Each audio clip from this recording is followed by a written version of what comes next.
আসসালামু আলাইকুম। আজকে পাক হবে, মুরগির মাংস বোনা হবে, সাথে খিচুড়ি হবে। মুরগির মাংস হালকা মশলা দেয়া মাখায় নিলাম। এখন মাংসটা ভাজা নেব বোনা করার জন্য। মাংস আমার ভাজা শেষ। এখন আমি মুরগি বোনা করার জন্য পেঁয়াজ দিয়ে দিচ্ছি।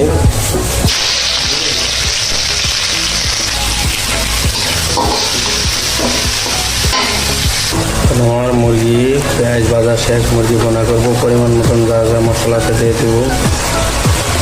মরিচের গুঁড়া দিয়ে দেবো। মরিচের গুঁড়া দিয়ে দেবো। ধনিয়ার গুঁড়া দিয়ে দেবো। রসুন বাটা দিয়ে দেবো। পরিমাণ মতন লবণ দিয়ে দেবো।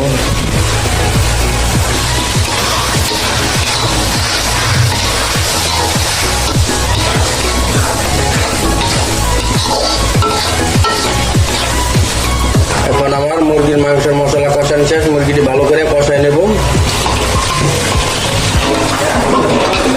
মুরগির মাংস পাক করা শেষ। এখন আমি খিচুড়ি উঠাই দেব।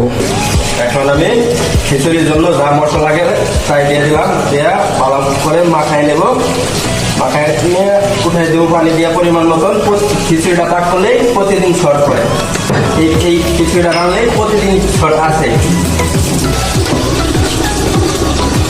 খিচুড়ি রান্না শেষ করলাম এই মাত্র।